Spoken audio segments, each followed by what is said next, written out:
Hello there, and welcome to the Second Life Book Club. My name is Draxtor Dupre, and today on the show, Will Wiles is back, one of my favorite contemporary authors, from the UK at least, and his new novel is The Last Blade Priest. And this novel is actually his first, as far as I know, we'll ask him, his first foray into the genre of fantasy, epic fantasy. There are evil elves. There are people who can build and destroy. They kind of feel and communicate with building material, with stone. There are giant birds that demand human sacrifice, but actually then after a while go like, yeah, we don't like to eat human brains anymore. Please reform your own religion. All sorts of amazing stuff in there. Um, but to get us started, before we bring Will in, I'm standing here outside of the venue. I would like to start with a little taste, um, so you guys know what Will is capable of style-wise. And I'm going to read a short paragraph from each one of his three previous novels. And I will read the paragraph from page 69. Now, why am I doing this? This is because Marshall McLuhan, a Canadian philosopher, told me so, and I hope that our assistant is going to put a URL in there. Marshall McLuhan stipulated that if you read page 69 of any book, you get an immediate sense if that book is for you. So here we go. So first excerpt is from Will's debut novel, Care of Wooden Floors, page 69. An inexplicable misery had overtaken me at some point in the night, and the promise of a day of brilliant sunshine seemed only to sharpen the sensation. Maybe the desolation of my nightmare had followed me out of sleep. It felt most likely, however, that my low mood came from the following apprehension. I had nothing to do. Of course, this wasn't strictly technically true. There were various things to be getting on with. I needed to shower. The cats needed to be fed. I needed to be fed as well. But beyond these quotidian tasks, no activities were planned. Okay? So that's excerpt number one. Oh, next to me is standing a book club person with a long tail. Now that is already epic fantasy. Um, I'm going to continue with Will's second novel, which is called The Way In. This is also from page 69. Let's see, I have to align myself better here with the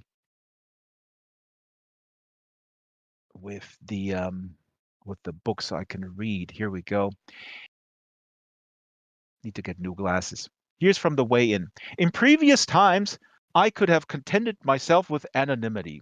When I was not known, my failures and foul ups were not noted or remembered. I could simply disappear again. I was a meaningless part of the background, but Lucy remembered me, and I had been remembered at the fair. For the first time, I suspected I might have a reputation, and I suspected it was not a desirable one. My ability to live as I pleased with no consequences was compromised. And that's from The Way In. And now, before we go to Will, I know people go like, Draxter, this sounds amazing, but I want to talk with I want Will to talk about his stuff, not you. One more excerpt. This is from his latest, Before the Last Blade Priest. This is from Plume, also page 69. Self-control came easier back in the cold street air, but I still felt that my inside was coated with grime and soot. Coughing would not shift whatever had been exhaled from the tunnel, but my efforts instead brought up a belch that made me rush to the nearest bin, ready to puke. But I did not, disappointing the couple of passers-by who had turned their heads and scowled. I sat on a stone step with a view of the top of the station escalators, waiting for the alarms, the stern announcements, the fire engines. So that is the three novels, previous novels of Will Wiles, giving you a sense of his ability to write really, really cool stuff just by looking at a paragraph from page 69. Now, I'm going to walk in here to the castle. Of course, we're in a castle today because epic fantasy. And I'm going to sit down and I would like to welcome Will Wiles in the form of a cockatoo avatar. Hello, Will. Hello, Draxtor. Thanks for having me again. It's awesome to have you back. You're still the cockatoo. Can you remind us why the cockatoo appealed to you as your virtual embodiment? Well, the last time I was here, I was talking about Plume, my third novel, which was the last of your extracts, and that's haunted by the menacing figure or spectre or recurring occurrence for a cockatoo, where a cockatoo shouldn't be in the rain-soaked streets of London. And so when I came on last time, we thought it would be fun for me to appear as a cockatoo, and I rather like the bird, so I thought, now with our second date fixed, maybe I should just do that again. I think It's a so. rather charming animal, I think. No, and So I also hope you're you'll. now associated. You're associated now within this context as this bird. It carries your not only your personality partially for sure, but also people will recognize you as the cockatoo. I have my agent gave me a soft toy of a cockatoo as a publication present for Plume, and it sits on my desk. I mean, it's looking at me right now, so it has become a kind of mascot in a way, the cockatoo. Although there are also birds in the new novel, in The Last Blade Priest, I although was just they're gonna say. and I mean they're menacing in Plume, but they're altogether a different order of menacing in The Last Blade Priest. They're a lot bigger. The birds in the last play. Oh my God! Can the camera please? Can the camera just go stage front? There's a giant bird there right now. Jesus Christ! Shadow is a giant bird here. We're just talking about giant birds, and there it is. Oh boy. Um, I think Shadow, if you don't mind, please go back a little bit because some of the tiny people they can't see. They can't see upon the stage. Oh my God. Now, Will, what I just noticed actually, reading these excerpts, um, the last Blade Priest is not in first person. That's your Um, first book and not in first person. I mean, it's clear from the structure. I guess it couldn't have been, but how about that? Was that difficult or uh, natural or came natural with the story? it wasn't the first. It wasn't the most difficult thing about it. It was obviously a very deliberate choice. I mean, you can't sort of do that sort of thing by accident. It was partly because it's the first story I've written that's the first book I've written that's told from multiple points of view, and it seemed more natural to present those as an outside voice. It was also, it's a much bigger story and I hope, a much faster moving story in some ways. And I had written three highly interior novels, which Hmm. I think your extracts made clear that they're very wrapped up in the inner thoughts of their protagonists. And Last Blade Priest is rather more action based and rather more to do with interactions, between people and sword and sorcery and all that kind of excitement. And it seemed like a natural decision to go for a different perspective. There is, like I mentioned earlier, there are these big birds, the custodians. We'll hear an excerpt a little bit later. There's Anton, one of the main protagonists. He's kind of a reluctant faith leader. There's a reformer in this religion. His name is Romney, no relation with Mitt Romney. I couldn't stop thinking about Mitt Romney. Sorry, my American, um, being so Americanized. Um, the you want to give a quick sort of synopsis? Or like a quick sort of pitch. I know that authors hate that sometimes because they need to do that sometimes before they get a deal and they feel it's reductive. But No, what is the book about? happily. At the center of the world, at the center of the world, there is a magic mountain. In effect, an immense wellspring of magical power. that has the ability to grant almost godlike powers to any creature that approaches it.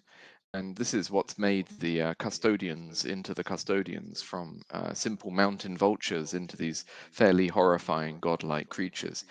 The mountain is obviously, it's godlike powers aren't something you can just dish out all over the place, and so the mountain is protected by a religion, a sort of a religious order that it guards it and uh, tries to prevent anyone from accessing its powers, and keeps the sort of uh, teaches the world to be reverent towards the mountain, but also to stay away from it, Mm. in the midst of this sort of uh, forbidden country referred to as the hidden land.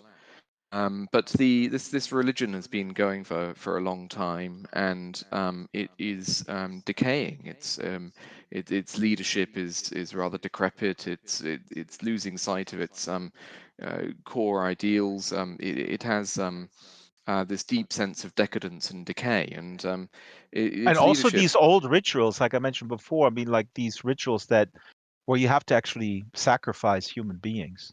Yeah, human sacrifice towards these demigod creatures, the custodians, has been Yeah. part of the religion since its foundation. That's where the And American but the evangelicals want to go back to. Sorry, yeah, I'm joking. yeah, but I mean, part of the problems within the religion, the fact that the custodians have, I mean, they feel that the religion feels that maybe they should stop the human sacrifice business as part of a sort of reform process. And the custodians, even more strangely, say that they no longer wish to eat human hearts, which is odd Yeah. for almost godlike, unchanging creatures. It's a very strange development, and this change in what their god wants has caused almost insurmountable kind of doctrinal problems within the religion, which is steadily sort of like uh, uh, beginning the process of tearing itself apart through internal strife. Yeah. And meanwhile, outside, the world is changing. There are new forces of liberty and reason at large, and Mm. people who are beginning to, like, maybe be a bit interested in coming to see the mountain, perhaps without the reverence and fear that the religion tries to instill. So that's about it. Essentially, it's about the world slowly realizing that perhaps this ancient and fearful defenses around a mountain, around this magic mountain, aren't as ancient and fearful as they appear, Mm. and the kind of consequences of that. But In a, part in of a that in a is, way, in a way, the book is basically telling a story, the exact inverse of what's happening in most industrialized countries where people want to go back to the 14th century. Again, I'm kidding. Am I? well, I Shiloh mean, says in the local chat, she says, it's gosh, it sounds like the decay we are facing right now. well, I mean, I started writing it in 2016, when I was a bit Ah, troubled by miffed. the state of the world, and in the UK and the US and so on. And I became quite fascinated by the way that institutions decline. I mean, I've always been fascinated by the way institutions decline. I studied history, specifically medieval history, in university, and I still read history. And I've always enjoyed the sort of reading about empires in their decadent phase, and societies on the brink of revolution and so on. These are stories that have stories from history that have considerable relevance to us. And Yeah, it's quite normal for people to, even in healthy societies, to be fearful of decline and see signs of decline all around them. And hopefully that's what we are. But it's that's kind of quite healthy. It's salutary to kind of be aware that societies can decline, that the good times can't last forever, and so on, and to be on the lookout for that kind of thing. But of course, that's not I mean, the whole business of decline is a kind of an interesting one, and that's what I wanted to write about, really. This sort of, a society that was, decadent, and just unknowingly blundering towards its final crisis. This is really fascinating. It touches on a lot of stuff that I've written here in my run sheet a little bit later, and we'll go back to that because I wanted to ask you if all the big themes Hello. that all the big themes that I'm sort of thought like, oh my God, this is about separation of church and state. If you infuse that deliberately, or if I'm reading everything into it, and you just wanted to provide some fast-paced, awesome, epic entertainment. But we'll talk about those issues a little bit later. What is fascinating now, and you also, because I didn't know your background with studying history, why didn't you then, why fantasy? Why not, you know, uh, a historical novel that is based in the quote unquote real world? Oh, I think Will disappeared. Hello. I'm Will, can here. you hear Hello. Can us? you still hear me? Yeah. We can hear you. Hear you. There's a bit of interference, but possibly because there's a microwave running behind me. But why fantasy and what? Well, I've always loved genre. I mean, fantasy and science fiction are the things, among the things that I read later. It's a genre that I've grown up with. I was reading fantasy long before I started reading literary fiction. It's source of wonder and inspiration for me. Mhm. I I don't know. I'm not going to say it was inevitable that I'd try it, perhaps, but it was. I felt that it seemed quite natural to give it a go. Mhm. Simply because that's where my reading went. But it also Ultimately, does it affords you to. I'd like to write a novel in all the genres I enjoy, Aha. which means you're going to get horror at some point.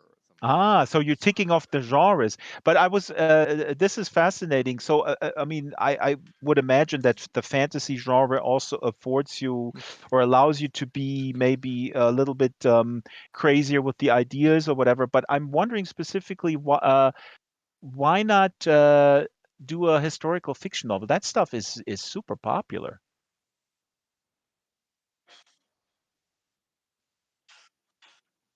Okay, we're having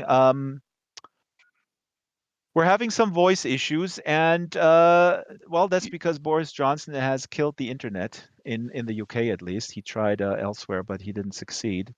So let's roll with the punches, and I would like to bring up Shyla because Shyla is going to read for us. But Shyla, actually, I didn't think about this. Shyla, you also have to come into our Discord. So I'll give you a little Yeah. time to come into the Discord and just join us in the voice channel, and then we'll have Shyla um, read.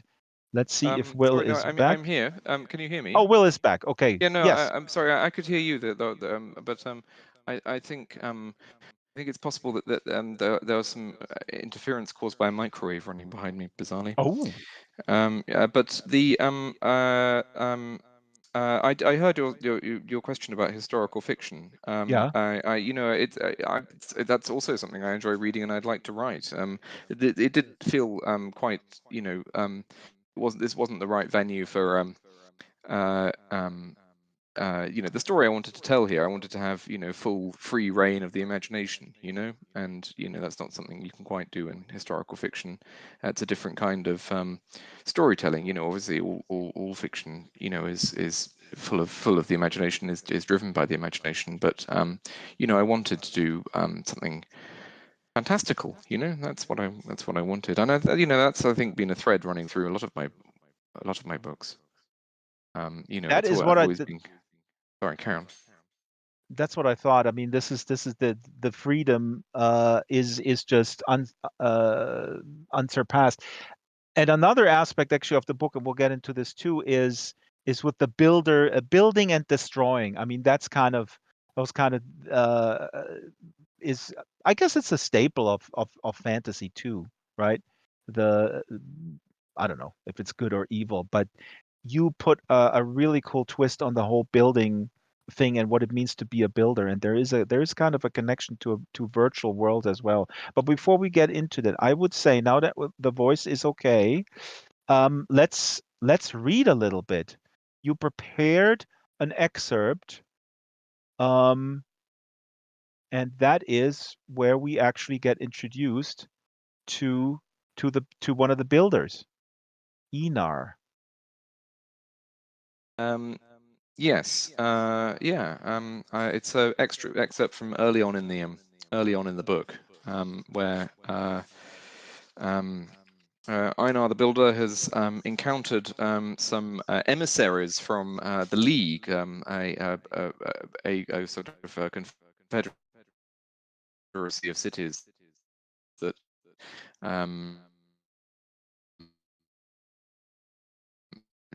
defeated his kingdom. Okay, I think we have to scrap that reading Michigten. because it's just completely breaking up. So I apologize. Let me do this because I have in a uh, war Will, you're breaking up. It's about a not couple of it's not years gonna work. before the book. I'm So it's not gonna work. I'm going to try to find the reading and I will. I'm here. Sorry, can you hear me? Yeah, but it's breaking up too much. I don't think we I can think it'll get be okay the. now. I'm pretty sure it's related to the I, microwave.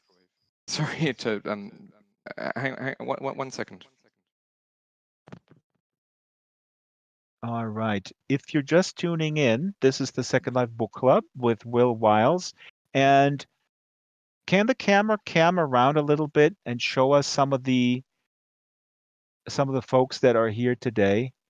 Because we have an amazing gaggle of avatars. I put the word out since we're in Fantasyland with Will's work, that people come with their magnificent avatars. And almost everybody got the memo except for Sigmundo, who looks like a noob. But that's okay. So we got the Panthers over here, Panther and Pantera. We got Flenser, a giant dragon. And we got Kahahupahau, Sharpfang. I'm just calling out the fantastical ones. This is not to demean the humanoid ones. Welcome, Pet Love. Pandora here in the back. Ooh, Shiloh actually has a mask on and a little cockatoo. Look at Shiloh. She has the little will on her arm and she has a mask. And there's actually a beak mask also featured in the book, interestingly enough. Stranger looks like one of the religious emissaries from the religion that is referenced in the book. The what are they called, Will? Let's see if Will is back. The priests. Yeah, Um, the yeah, Tsanate. I mean the priests are referred to as the Zans. Zans. The Zans, yes. In fact, that's relevant to one of the readings. But I think, I mean, as far as I can tell, the voice is pretty stable right now. I It is think it good. was Yeah, related to it the was the microwave. microwave. So should I push on with the reading? God damn it. Please somebody find out who invented microwaves. We need to complain about that. Yes, yes. So the reading setup, we're talking with Enar, and Enar is a builder. He is now, I Chief guess, builder, in fact, he's a chief kind of a builder. master Yes, mason, yeah. master Whose mason. father was arrested and executed for treachery 2 years previously, which is but anyway, shall I That's very read? important because he's approached here by a person who was implicated, if not the, executing the command to execute his own father, and now he's trying to uh, Yeah. strike a sort of deal with him. So, yeah, please go ahead. Michig-10. The name meant land of the late dawn. To the east and south of the kingdom, the Shield Mountains rose, a curtain of rock thousands of feet high, and the sun took its time to climb above their clawing peaks. The rays of dawn reached places to the west of Michig-10 before the sun rose high enough to surpass the mountains and shine down onto the kingdom itself. The breaking of day was always slow, and in the winter felt as if it might never come at all. It was preceded by a long hinterland of quarter light and half light, the shepherd's night. It was in this time that the king's men came for Einar Asterson. When they had come for his father and his brother 2 years ago, they had been as loud as battle. They had broken in the thick wooden door of the keep even as servants rushed to open it. They had overturned every loose piece of furniture they saw and dragged out Astor and Essian with curses and blows. This morning the chief builder never heard them enter. Einar awoke in the grey dimness to find Silma, the Lord Chancellor, standing at the foot of his bed, watching, still. Behind, in the doorway, a cluster of armour and weapons and hard eyes. My lord, Einar gasped, scrambling to sit up. It felt as if a trapdoor had opened within his bed, the worst kind of falling dream. His bladder was full, and he feared for his mastery of it. What do they want, Einar? Silma asked, as calm as if he was asking the young man if he had eaten breakfast yet. Even without force behind it, the question slashed to Einar's innards. What? What do they want? The dark brown cloak at the foot of the bed stirred ever so slightly. My lord, Einar said. Any moment now the man behind Silma would enter, and the next time he saw daylight of any kind would be at his execution, if he was lucky. Don't make me ask again, Silma said, searching the room with his eyes, finding shadows that sharpened as the light clarified. In the normal course, the second time and third time I ask a question, the man answering it is in great pain. What do who want? Einar said somehow. You know very well who, Silma said. The League. I spoke briefly with the League lady, Einar said, almost babbling. He lacked a precise answer to Silma's question, and felt that the least dangerous course was to give a full account of everything that had happened the previous day as quickly as possible. She didn't ask for anything. She praised my work. I insulted her. She went on her way. Silma straightened and ceased to look into the half-light, fixing his grey eyes instead on Einar. The Chancellor had lost his own son on the field at House Trun. Even before then he had been the most severe figure at court, but after that severity was honed with a terrible quality, more terrible even than his unopposed power. He had nothing to lose. It was in every hard line of that granite face of his. Nothing to lose, so he gave everything. A berserker in the service of a shaky crown, impervious to civility, uninterested in precedent, indifferent to blood. Einar's room occupied half of the second floor of the keep, separated from the other half by a partition of wood panels. Through the connecting door, Einar could see the soldiers waiting in the stair. He could hear the floorboards creak under their shifting weight, the scuff of their boots, the metal notes of their armor and weapons. At any time the word could be given, and in they would come. Silma saw the builder's eyes fixing on the men, and he waved at them to close the door. Now that they were alone, Silma continued. When a plot is exposed, you arrest the plotters, naturally, he said, and something about the way he said arrest made it synonymous with kill. And you arrest anyone who knew about the plot, and failed to do anything about it, because they are little better than plotters. And you must arrest anyone who stood to benefit from the plot. 9 times out of 10, they knew about the plot as well. But then there's that 1 time out of 10, when the main beneficiary of a plot is unaware, an infant or a dunce, whose half-witted relatives want to put on the throne. Are they innocent? To Einar, this appeared to be a rare occasion when it was safer to not give an answer. He was certain that Silma had an answer ready. The Chancellor was not a man to weigh on one hand this, on the other hand that. There was only ever one hand, and it always came crashing down. In truth, innocence doesn't matter, Silma continued. You arrest them, benefiting is culpability enough, and it discourages others. There'll be fewer willing to elevate their 6-year-old nephew if they know that his innocent head will join theirs in the sawdust all the same. But you know, Silma sighed, and in doing so seemed suddenly his true age, and capable of doubt, perhaps even fallible. No, sometimes you just want to arrest everyone, and you can't. You have to stop somewhere, and that leaves the possibility that you've made a mistake. He crossed the room, running an eye over the few books piled on the writing desk under the south window, the carvings Einar used to weigh his paper, and then looking through the window itself. Dawn at light, the sun was over the shields, good strong light, the harbinger of a bright spring day. From that window, Silma would have a view of the mouth of the Sojournos Pass. Einar's keep stood on the moorland above the valley, worse for planting, but fine for views. On a clear day, by the east window, you could see God. After the betrayal of Stull, we were thorough, Silma continued. Your father confessed freely. Your brother knew of the plot, and as your father's heir, he stood to benefit from any preferment, guilty twice over. But you both claimed you knew nothing, even when the question was put with considerable force. Your death set no example. Enough blood had been spilled. And you had the makings of a great builder. You were an ideal candidate for mercy. Einar swallowed and put some words together. If the decision had been made, he did not imagine there was anything he could say that would save him. But if it had not, he wished to avoid condemning himself. I will always be grateful to the Crown for its mercy, he said. I desire only to be its loyal servant. Silma smiled sourly, more a grimace than anything pleasant. So you have been. But now the League have come, and they desire your service. Our filthy treaty with them means that they can levy anyone they like, but for you they offer riches. Why is that, do you think? Einar could not give an answer. He was too surprised. But he did not get the chance to say anything as Silma swooped back across the room, moving fast and silent and certain, his countenance again terrible. Perhaps, he said, his voice low and venomous, it is the payoff of a treacherous little bargain, made as if the effort of this threat had wearied him. Silma sank onto a stool that stood by the work table. Get dressed, he snarled. And that is Will Wiles reading from The Last Blade Priest. Thank you. This is so awesome, and it's interesting because you said Silma. I called him Kilma when I was reading. Um, Either but way, it's fine. yeah, and so this is a scene that shows early on a few things. Also, that the mountain that they're referring, or God that they're referring to, is the actual mountain, right? The mountain Yes, is the is mountain god. God for them. And then they mentioned the League, and the League is sort of the, I don't know, the new power in town that is taking over. And they're pretty secular folks, I guess, right? Yeah, they're merchants. They come from a sort of a sort of more mercantile confederation of cities.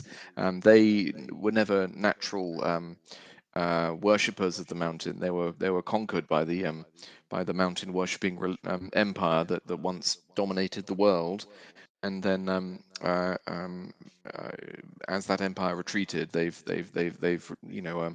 set up their own sort of kind of almost a republic. I mean, it's kind of a monarchy with republican characteristics, and they don't Hmm. really believe in the old ways.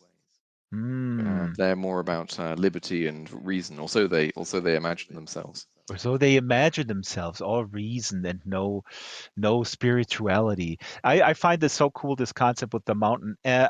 I want to read just what I read earlier, just like some tiny little excerpts, because I guess people also heard it through this reading that there's a lot of humor in there. I mean, there's a lot of action, but I really love your humor. And so this quote here about from the book, this excerpt here about a religious leader he's described as follows. I put the slide up. Yelling for a day and then sulking for a week was his usual pattern. He had grudges older than anyone else in the room. That's just awesome. This is just something that I will remember. He had grudges older than most folks in the room. And here's another little excerpt. Altzans are the religious leaders, and here is described what they do in their retirement. If elderly Altsons did give a model, then the answer was bicker and reread books. The model of what to do when you're growing old. Is that how you imagine yourself in old life, or you do that now? Yeah, I can see it's plausible. Yeah. um, The long but days of inquiry and craft and learning were over. Oops, I hope Will is still with I'm us. still here. Yes. Yeah, Yeah. yeah, yeah. Uh, Good. So you're still learning. You're not yet in the bicker and reread books phase, I gather. Yes. No. No. No. Not quite in my decadent phase yet. My phase of decline, I hope. Shiloh in the local chat says, fantastic reading. You have a great voice, Shiloh says. Well, maybe Will should Thank you. record his own audiobooks. Um, Also, Shiloh says here earlier, because we talked about this before we went on the air. Shiloh says, you mentioned you are now publishing with a small publisher. Does this allow you greater creative control over your stories and covers? We always talk about covers. This is so fascinating to me and the audience, in contrast to larger publishing houses. So what about the creative control over the whole package? Um. Well. I mean, on things like covers, I've found that by and large, it's it's not my area of expertise, and it's best to listen to the experts really. So I wouldn't want to, the people at the publisher, generally speaking, know better, and certainly they sometimes you come across a proposal for a book, cover is made, and it seems quite wrong to you, and you have the ability to feedback, but it's I mean, it is sensible to listen to what they're saying. I mean, because they do, they do have insights into it that as an author you might not necessarily have. It was But then what uh, about the story and about the editing? I mean, if do you have conversations like, yeah, Will, you're a great writer, but sorry, this is your first fantasy book. We're gonna match you up with some fantasy experts. I don't know how that works. well, the question of length came up. I mean, because it was a very long manuscript. I mean, it still is. Ah, It's a very long book. I mean, I felt that fantasy readers were tolerant towards a degree of sort of length, but it is a fat book. And I'm afraid to say that in manuscript form, in earlier drafts, it was considerably longer. This is the tight, pared back, lean, panther-like version compared to the early drafts, which were much more much more weighty. wow, So they did. I mean, they we it had was kind Ken of Liu a on here. He has like 3,000 pages or whatnot in his latest thing. Next time you mm. tell them Ken Liu put stuff out where you can kill people with the hardback. Anyways, sorry to I interrupt. love those hardbacks though. The Grace of Kings is a great book. I mean, a fantastic work of the imagination.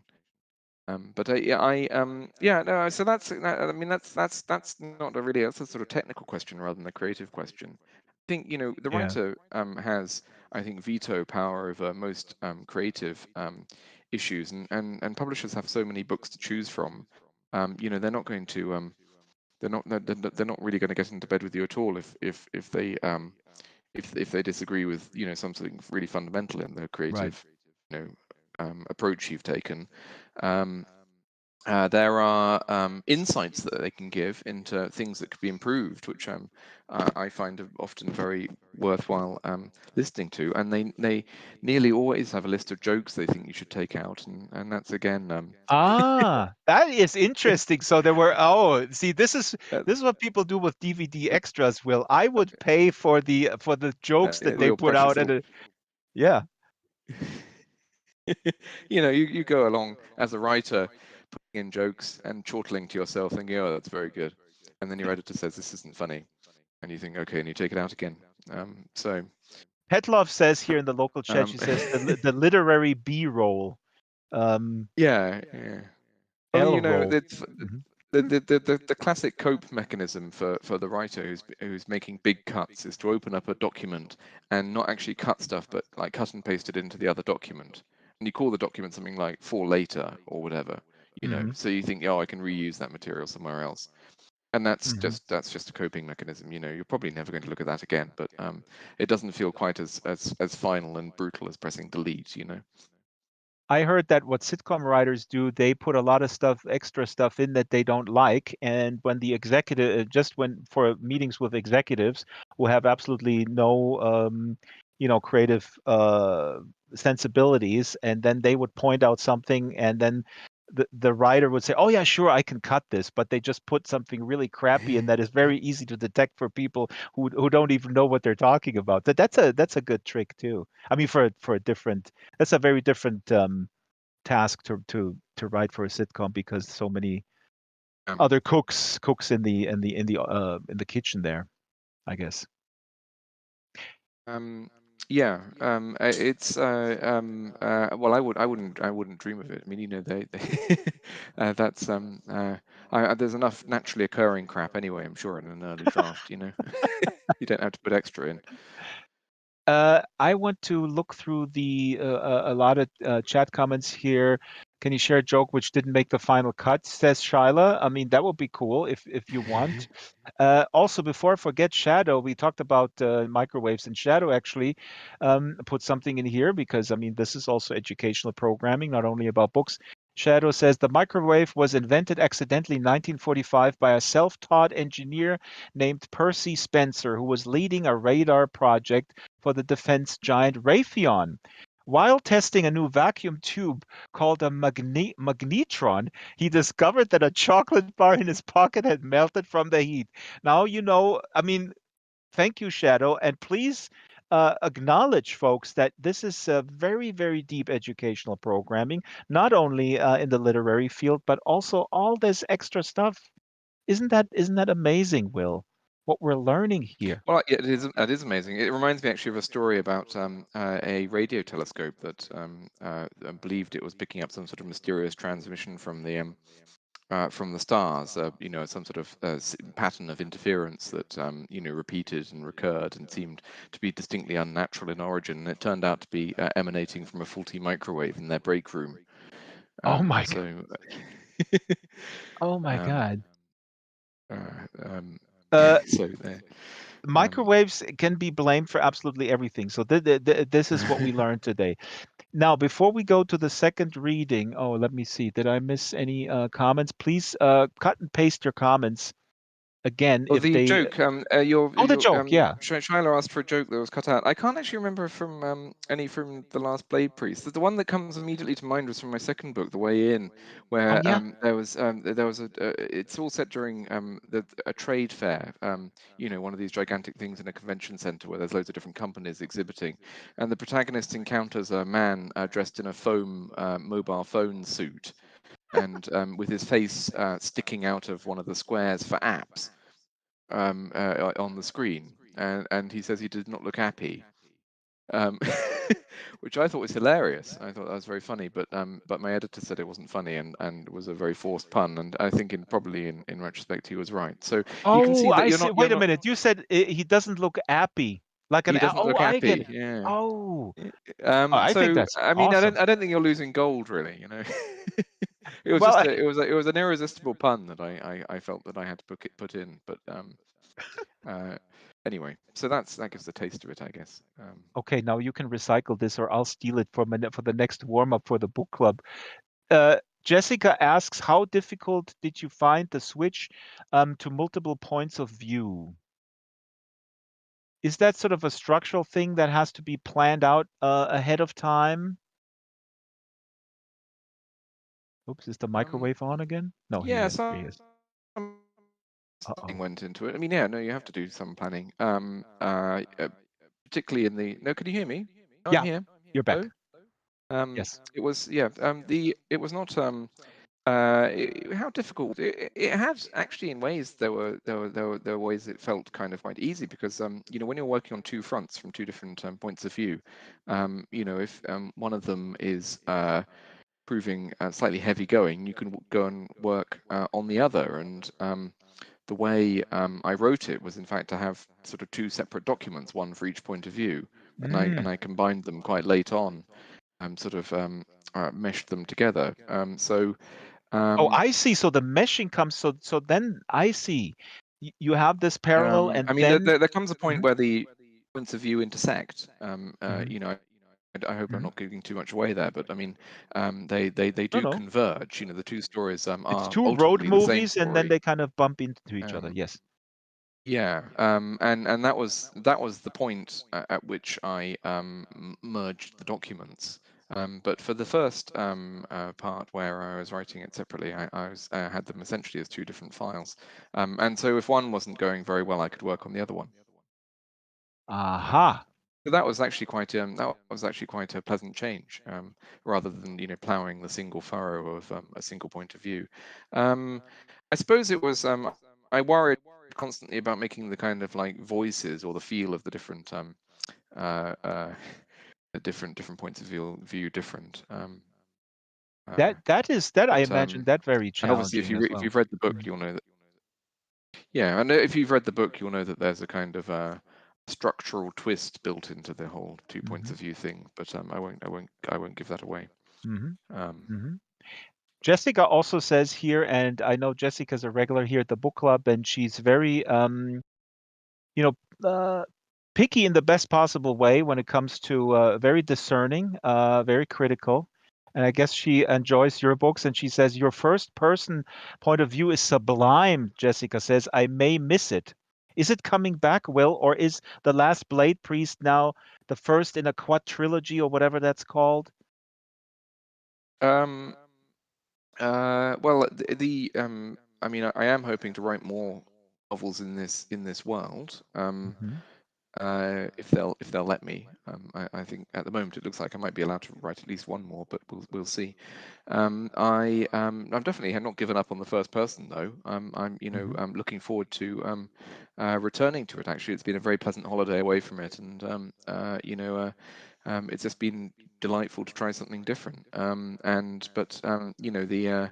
The sort of intimacy of the first person is kind of irresistible, really, for a writer.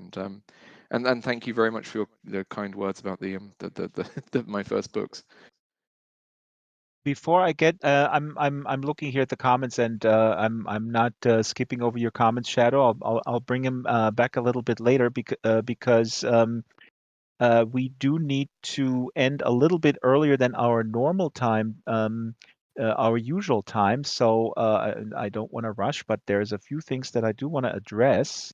You are listening or watching the Second Life Book Club here with Will Wiles, and his latest is it's right here on the table, actually, in ebook format. The Last Blade Priest.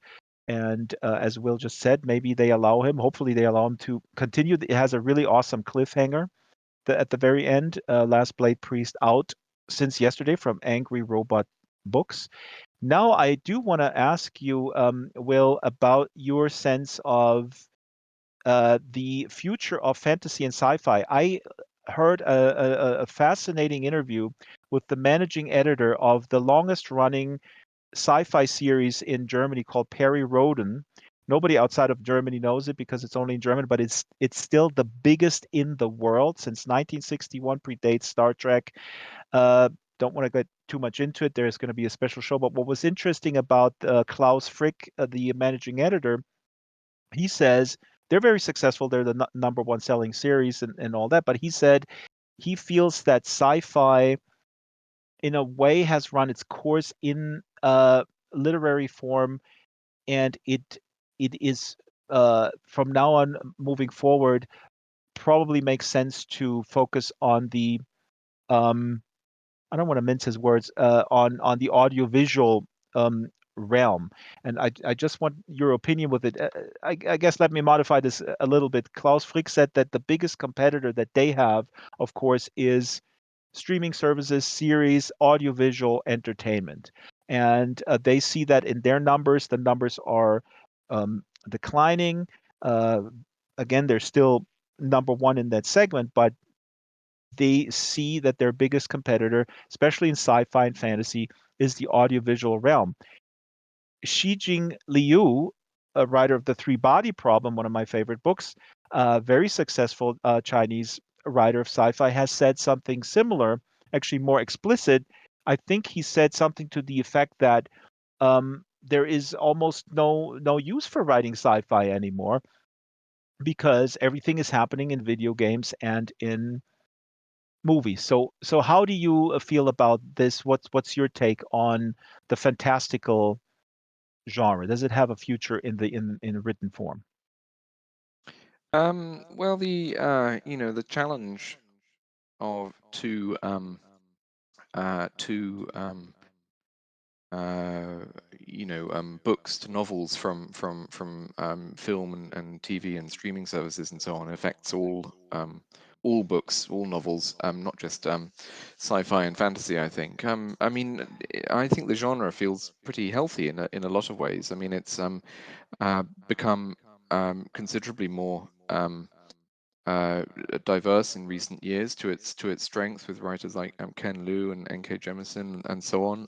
It's there are writers who are trying really sort of like interesting and dramatic new things as a result. Sort of like increasing diversity of representation has led to diversity of ideas, which is good. I think the it has benefited greatly from a large number of big budget sci-fi and fantasy adaptations. I mean, it seems like we've been living through a sort of golden age of that kind of thing. Sort of the crown jewels of sci-fi and fantasy getting these lavish screen realizations.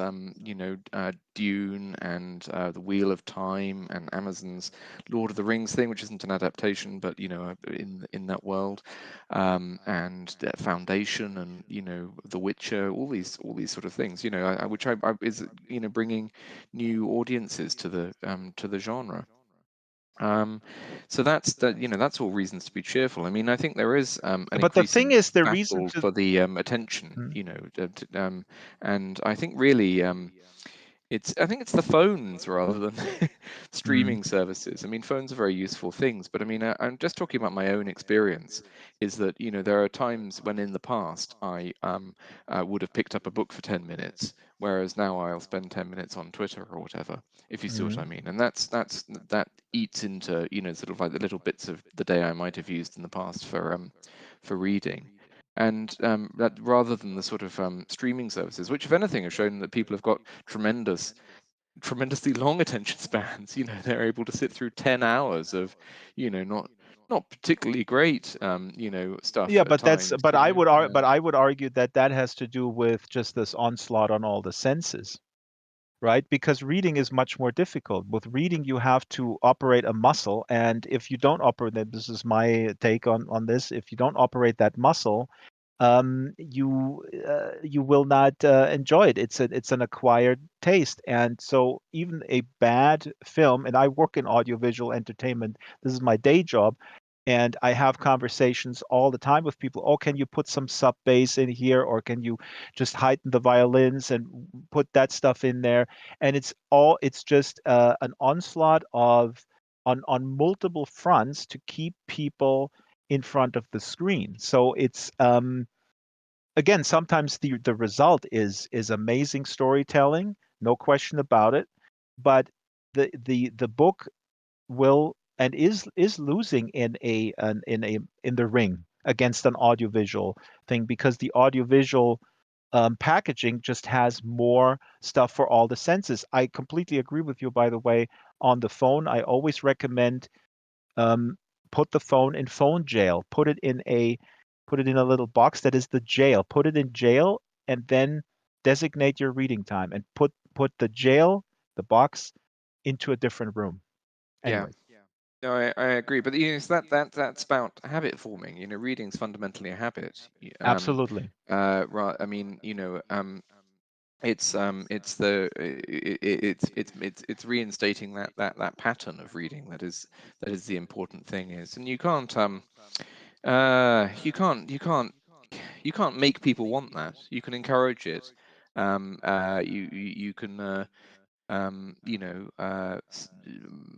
I mean, I found that my reading, weirdly, given the kind of like enforced idleness that came with it, and my reading completely dropped off a cliff during 2020, during the pandemic. And in 2021, I made a great effort to read more, and it worked. I got back into the reading habit, but it took a bit of effort on my part. And so, people need to know that, and they need the bad news and the good news. Which is, the bad news is that you do have to put a bit of work into it, and the good news is that it does come back. The habit. Anything that is worthwhile takes work. That is my Yeah. core philosophy. Uh, this interesting. I want to clarify one thing, because the way I set up this question, this is fantastic, Will. But I think my question was also misleading, in the sense that the Klaus Frick from Perry Roden, who I referenced, and Xijing Liu, I think they were specifically talking about the speculative uh, fiction genre, what they feel it is better suited. And again, don't quote me on this. Please look up those conversations.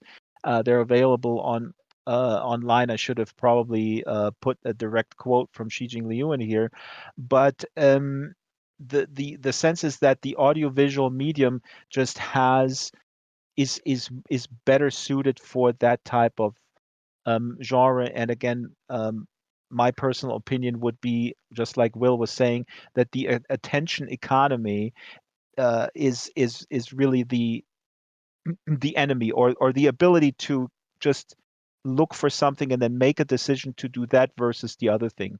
So it's also sort of the fear of missing out, I guess, um, that has to be combated. Let's see here. Here's a bunch of comments. Jerry says, feels like a line of thought from the 40s TV bringing about the end of books. No, no, that's not the point. It's not the end of books, but the reality is the sales of books are declining. There's several metrics there. So people do buy more, but it's the same people and they're getting older. New people, younger people are not coming after. Please change my mind with whatever data you have available, folks. Well, there's some evidence that bookshops are doing better, and more books are published than ever before. Maybe that's another attention problem. Maybe that's part of the problem, that there's a greater output of books than ever before. The audience does seem to be experiencing some shrinkage, but in terms of sci-fi and fantasy, I think it's interesting that so many literary authors, including hugely established sort of senior Yes. authors like Ian Yep. McEwan and Yeah. Kazuo Ishiguro and so on, have made forays into science fiction and fantasy in recent years. That is a fantastic point, actually. Thank you for making this point, because that shows us actually that is maybe also a shift. I mean, I'm just quoting the two people, Xi Jingliu and Klaus Frick, but what you're saying, I think, is very, very important. That literary authors, maybe for the first time, are discovering this genre. So that means that the genre itself is also maturing and getting just more sort of influx from that world. Yeah, I mean, I think there's clearly I think it's got a degree of credibility about it now that it hasn't had for a while. Maybe I don't know. I mean, it's I wouldn't want to kind of sound like I'm I mean, I kind You're of like an old felt guy, like. get off my lawn, and in my day, the music was better. No. I mean, it's the guys. Sometimes there's a bit of a tendency among literary authors who start writing, who try their hand at a novel about AI or whatever, that, and they have this sort of like rather offhand way of so I wanted to give it science fictional elements, but it's very much not sci-fi. They have to kind of like protect themselves from the contagion. They don't want that stuff on them. Mhm. Or they say, obviously, well, it has, it's kind of, got element, it's set in the future and it's about robots and there's a brain in a jar and aliens, but it's very much not a science fiction novel, Mhm. and that's kind of that makes me cringe. That kind of that Absolutely. attitude towards it, and for me, going into fantasy was to go into a genre that I was never very far away from me. It wasn't an excursion. It didn't feel like an excursion for me because it was where my reading has always been. And I didn't feel like a tourist, and I felt, this is unashamedly fantasy. It's something it's Mhm. something I adore. It's something I very much wanted to do. It's not a literary take on it or a reimagining of it or a sort of like a new twist on it. I mean, I play around with some of the tropes and things like that and have fun with it, and obviously try and make it my own thing. But I'm not kind of like crashing into a genre and telling everyone how it should be done. Is that the feeling that tradition, or not traditional, but fantasy writers have when some of these literary figures sort of crash in, that Well, they I've only should recently should become a stay in their fantasy lane? writer, but Hmm? it's the way I felt as a fantasy and science fiction reader, reading Hmm. kind of like interviews with, literary authors about their science fiction or fantasy, excursion. Hmm. It's but I don't know. I'm trying to think of an example now, but I seem to remember that Ian McEwan said something along those lines about his AI novel. There's Uh-oh. something about AI and robots that seems to be irresistible to literary authors. I think quite a few AI novels are kind of coming along. Um, Um, I want to mention really quick because Flenza Jürgens here in the local chat is mentioning Forrest Ackerman, and this is really interesting because just as a quick aside, Forrest Ackerman was an American publisher who brought the Perry Rhodan series that I just mentioned earlier into the U.S. And I'm currently re-obsessed with Perry Rhodan as more than I was when I was 12 years old. They're still around. They're publishing every week. And Forrest Ackerman brought Perry Rhodan to the U.S. in an English translation in the 70s. And those books are absolutely fantastic. But anyway, this is about Will Wiles.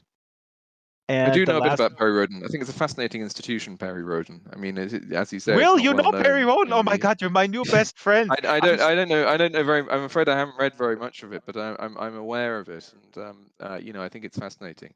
As a long-running serial, the sheer level of Yeah, output of it. The the person who level introduced me of to Perry output. Rhodan Yeah. was Adam Roberts, the incredible sort of polymathic author of science fiction, and also professor of English literature and expert on the 19th century and Coleridge and Shelley and so on. He's a huge fan of Perry Rhodan No and way. has this kind of yearning to do something along those lines himself. It's a really interesting kind of obsession. He woke me up to it. I will. He's a friend and he introduced me on stage last night, funnily enough. But yeah, Okay, no. Will. We need to get Adam in here because I am for currently speaking with the Perry Rhodan staff to put together a panel discussion because, as you mentioned, it is just fascinating how the logistics of it all. These are not just sort of little novellas that come out every week. They're all interconnected. These guys plan ahead of like 100 novella sort of season basically, and they've been doing this since 1961. It is absolutely amazing how they pulled this off and how they survived the decline of sort of weekly magazines, I mean the complete death of the magazine market. And anyways, now we should oh boy, I have to look at the clock. This is awesome, Will, that you're aware of that, because it also falls actually into to the issue that you just mentioned, that there's also with Perry Road in particular, because of the way it's published in this sort of magazine format. It was there was a it was looked down upon by the literary establishment for sure, but across the board as just cheap garbage basically. And it really isn't. But anyway, I wanted to ask you about architecture. How important is architecture to you as a through line um, in your writing? And let's start this off with a quote that Chyla, our co-producer, pulled. Here you say, while I had written fiction as a hobby, I did not think of it as having anything to do with architecture. It was only late in the process of finishing my first novel, Care of Wooden Floors, when I realized that the book was all about architecture. My interests and my day job had completely pervaded my imaginative work, as it were. My second novel, The Way In, on the other hand, was very consciously an architecture novel. How about this novel, The Last Blade Priest? It's definitely got an architectural element, as you say. I mean, a large part of it is about a builder and building, and it's it's funny because I mean, there's undeniably an architectural thread running through it. The interest in architecture in my previous books and in my professional life has been is can't be is unmistakable. But the in this one as well. But it's funny that some people interpret it as being kind of quite a dry subject. Nothing but descriptions of buildings, and so Right. I don't want to kind of overstate it. But this kind of architecture is in our world is shaped by power, by the passage of power, because it's the powerful and states and institutions and powerful individuals who build and Right, they're gods. I mean, they're uh, gods in of themselves. Like the architects, it's always just this individual architect, as if all these builders, and you mentioned in your book, the craftsmen are not even mentioned usually. Just like yeah. always one guy, and sometimes women too. But yeah, Yeah, and so the architecture is very eloquent stuff about the history of a culture and the sort of like contending powers within it. And so I kind of wanted to reflect some of that. Also, people put a great deal of effort into creating fantasy worlds. People put a great deal of effort into lots of aspects of them. Fantasy languages, this great obsession of people. They come up with very detailed kind of fantasy vocabularies and so on, and different language systems and so on. And architecture has its own languages and so on, which mysteriously don't get it doesn't always get considered in the same way. Often fantasy architecture is a direct port of different aspects of the architecture we have around us, classical or drawn from different cultures and so on. And so I tried to think of a few things that spoke of the distinct history of the world, Mhm. that wasn't just a sort of retread of Greco-Roman classicism or whatever, and to give a kind of like a sort of like a through line from its sort of early cultures through to the present day, just as we kind of have similar stories can be inferred from our own built environment. And Mhm. so that was kind of a lot in my thinking.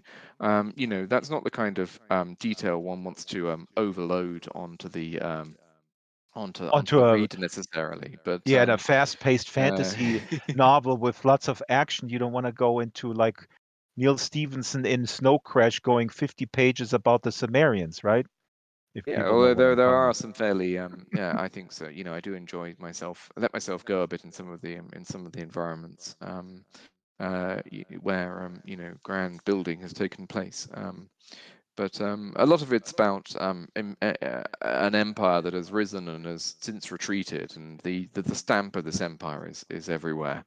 And so there's a lot of kind of architectural leftovers of that, and also the kind of faith architecture is distinct in Yes. it. Yep. It came about through this mountain faith, a place which didn't have trees but did have a lot of stone and human sacrifice and so on, and evolved from cairns and altars and to become kind of like a much more elaborate sort of architecture. But this is Yeah. kind of in the background. And it It's just creates like but it's so important. I mean, it creates like a grounding, a gravity that everything feels um, somehow significant. I mean, all the stone and then the buildings sort of nestled in the mountain there. And I wish we had another island here in Second Life to kind of build a whole replica of this um, of the brink, for example.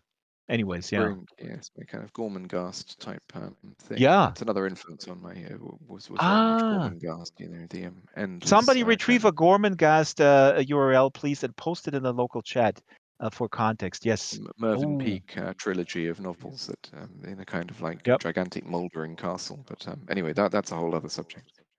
That's on my TBR list. Okay, now we have to put pedal to the metal. We're going to skip the second reading. I apologize, folks, but there's a few more things. First of all, building and destroying is very important in this novel, and two of the main characters have a relationship with the objects. They can feel the objects. They can communicate, if you will, with the objects. And now this is the first here on the Second Life Book Club. When I read this, uh, when I read the book, and I realized, oh wow, they can sort of, check out sort of these objects, especially the stone and the natural building material. I was like, you know what? In Second Life, I can do that easily by hitting Control Shift R to go into wireframe mode. And let's hope if the camera can do this. Um, Hello, camera. Shift Control R wireframe, and then cam around a little bit and show us what you can do here. Um, Okay, I don't know if it's happening, but also what we can Revealing the do, hidden structure. I'm revealing the exactly. This is exactly what your characters do, right? They're revealing Yes, the well, hidden structure. yeah, I was kind of, I mean, this is a very conscious sort of architectural decision, but I was kind of, there are, sort of classic magical powers of healing or, fireballs or whatever, but I wanted to imagine a specifically architectural magical power. What would that look like? And so, yeah, It's happening, Will. I can it's see it on happening. Yeah, YouTube. there you go. We see behind the scenes. Oh my God. Camera, please show us some of the magnificent avatars. There's also um, a strange, nice looking, benevolent looking dragon right next to the stage as well here. And Will looks magnificent here in the wireframe mode. Now, of course, we can also right click on Will and get into communicate with the objects. And so let's see if we can right click on Will and then we see who I think we did made the him. yeah. Yeah. Now, Will, I'm going, people go like, why is Drexter going on and on about this? Well, the reason is that I kind of know, or I learned that you are familiar with Minecraft, which I always explain. Second Life is like Minecraft with an economy and more scripting abilities, etc. But here's a quote from an interview you gave. Arguably, these virtual places are now as significant as the real environments of the outer world, and they are attracting increasing critical attention as both art and narrative. So, what's your relationship with Minecraft, and had that your appreciation or whatever the relationship is? What did that have to do with parts of the book? Yeah, it's an interesting question. I mean, well, certainly, probably my tastes in building are reflected in both, or sort of like my kind of tastes as a sort of dilettante, are reflected in both. That quote came from an essay I wrote about Minecraft as a Hmm. place I went when I was feeling miserable or depressed, and Hmm. whether that was at all reflected in the kind of things I built there. And whether a game, a creative game like Minecraft was just sort of an entirely passive thing, something that you know was just like like a Rubik's cube. What I did there didn't matter, didn't change anything, or whether the things that I was doing idly there to just improve my state of mind, or to procrastinate, or because I was feeling miserable or whatever, whether they had significance. What Hmm. kind of buildings was I making? And so I started looking, thinking about them, critically, and they tended to be quite gothic, gloomy places, not unlike some of the places in the book, Hmm. funnily enough. But I wasn't building charming farms or whatever. I was building, brooding mountain fastnesses, and that led to in this essay. I was wondering whether that was, true of to what extent, games matter as landscapes. We Yep. form intense relationships with landscapes, not only the places where we live, but sort of like landscapes that we experience, hiking through or whatever. These are considered to be very important places, and we have very intense memories of places we visit as children and so on, and homes we've been in, places places we've been. And I wondered whether that could be said of computer games, to what extent those were significant as landscapes. But even more um, importantly, I would add, because I did two movies about this, two documentaries, obviously with Minecraft and Second Life and other places, you also shape the place, right? You shape the place that you then inhabit. Like you were building these gloomy places, or other people may build nice little barns and forests and such. So it's even more than just wandering through something. It is actively shaping it and then remembering it. yes, yeah, that was the thing, because I mean, you leave a trace in Minecraft. That's what made it particularly interesting. Other games, Hmm. it's a repeating situation or whatever, and you don't leave anything behind particularly. You're just problem solving or whatever. But like Minecraft, you leave behind worlds in which you've moved around, and you've built things, and you've changed things and so on. These are artifacts that can be kind of explored, and surely reflect their creators. And that's true of other games like SimCity, and to a certain extent, Civilization. and so on. Those sort of Mm-hmm. strategy games where you're kind of molding a society and so on. And do these necessarily repeat? You know. Um, what can we learn from that, as these landscapes that we've molded? I mean, it's interesting in SimCity. I mean, for instance, there are people who play SimCity and try and build, very sort of like orderly, planned kind of grand manner, sort of like, Washington DC, sort of planned cities. And there are people who try to make, everything pleasant and, forestall any problems, and everything's very, nicely tree-lined avenues and so on, industry tucked away, and everything quite carefully planned in another way, and so on. And my style of playing SimCity, which is a game I've enjoyed playing for close to 20 years now, has been completely haphazard. I'm Mm-hmm. growing immensely fastly, as a deliberate thing to try and create a city that has as many problems as possible, and then going about solving those problems. It's a deliberate effort to kind of wreak chaos and then solve it. That's kind of what I was getting out of the game. That was That so that, is which is kind of, fascinating. I suppose, an interesting. Everyone has their own approach to it, and there's obviously things that can be learned to it. And so these places that we make have some significance, at least personal significance. That's a bit Mm-hmm. of a rambling answer, I'm afraid. I'm sorry, but No, this is fascinating. yeah. This is what we here in Second Life, think and dream about. This is the first thought. I mean, I'm talking about myself. People tell me in the chat if they do the same. This is the first thing I think about in the morning about the what these spaces do to us, and the way you describe that is beautiful. I mean, I think this is a significant thing that we need to really discuss in the broader discussion, especially now during the pandemic when people were isolated.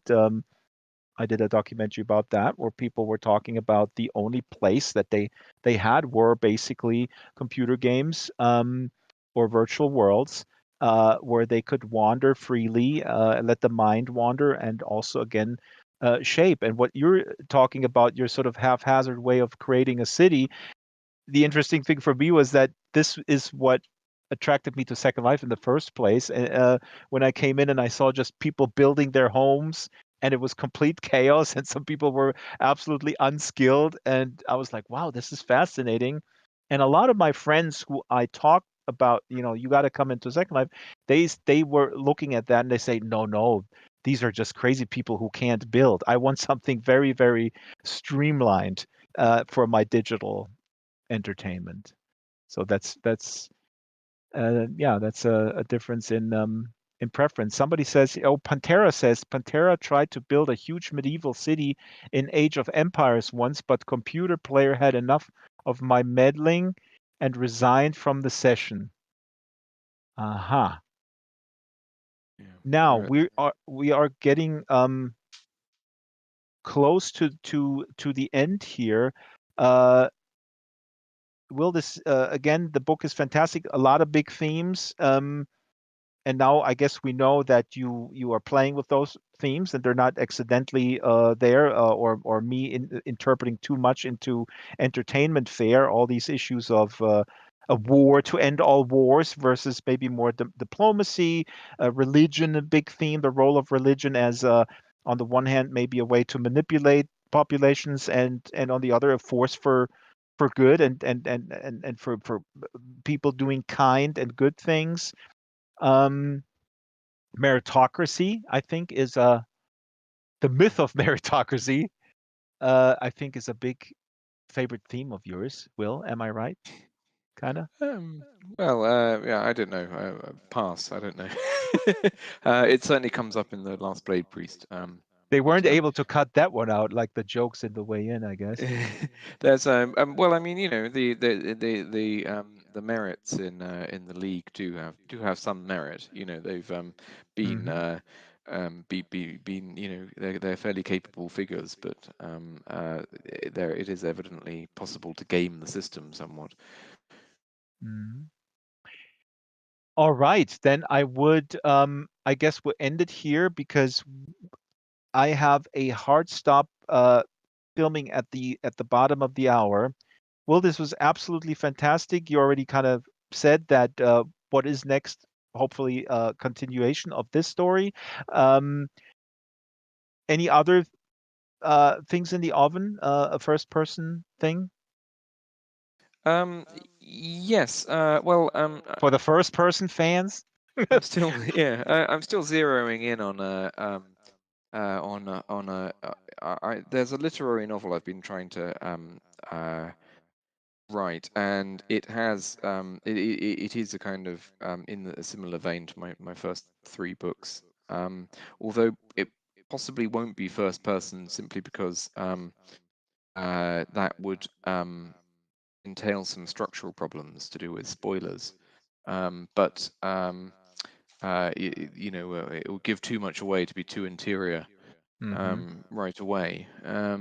Maybe it wouldn't. I don't know. Anyway, but that's a structural question. It's not me giving up on first person. It's just a question of how to play it. But I do have some interest in.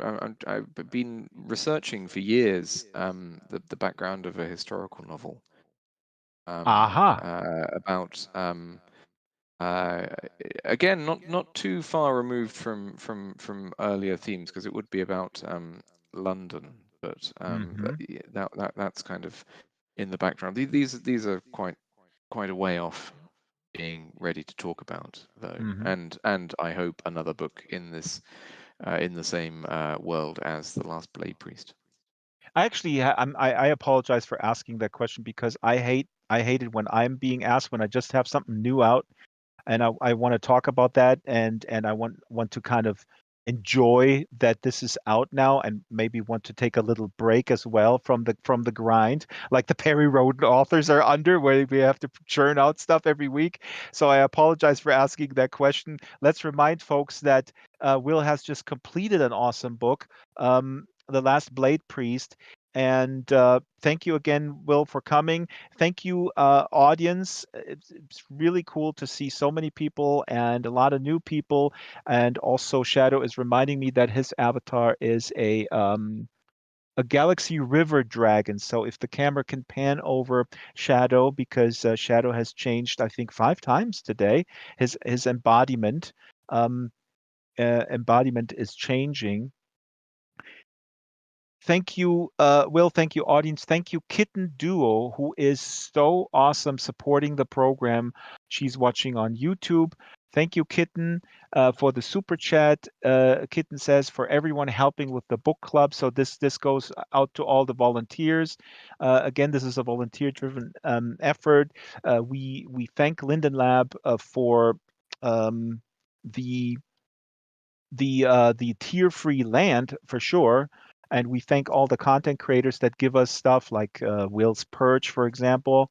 That perch would have been very expensive, about $25 Linden. We got it for free. The Second Life Book Club airs every Wednesday at 12 o'clock Pacific Standard Time. The email is slbookclub@draxtor.com. You can write and suggest authors if you like. If I don't get back to you, please bug me and just spam me. Show is produced by Isabel Sharen, Shiloh the Super Gecko, and myself. The location manager, master builder is Ruby Geek. I hope we have a tip jar here. Oh, we do have a tip jar. The avatars are made by Ruby and Bespoke Caravan, research by Shyla and Monkey. Please do tip. Put your tips, put your loose linden shekels into the tip jar here on the corner of the stage on the side here. The SL Book Club is sponsored by all these good folks. Again, you can communicate with the objects just like in Will's book by right-clicking the object and finding out who made it, and then go to that store and go like, "Wow, I really love your chair. I'm going to buy it because I saw it on the Second Life Book Club." That's how sponsorship works, folks. I learned that in a marketing a little marketing weekend. Please find our links, the links to the calendar Discord, Flickr, and so on and so forth, scattered around the islands. You can also message the bot, Jared Bot, if you have a suggestion, critique, and yeah, spread the word. Um, Spread the word around of the book club. Next week is a free for all session one of our sessions where we have no guests, where everybody can speak, chime in. The topic is open, although next week I want to pay homage to the late Michael Brooks, who passed away on July 20th, 2 years ago, at the age of 36. Michael Brooks was an amazingly talented author, a political commentator, co-host of the Majority Report, somebody who had such incredible potential and so much influence among younger folks. And it's quite tragic that he's no longer with us. So the show will introduce us a little to his work, and we can talk about anything else, but that's definitely one item that I would like to discuss. So that's it, and I'll see you all next week right here on the Second Life Book Club. Goodbye.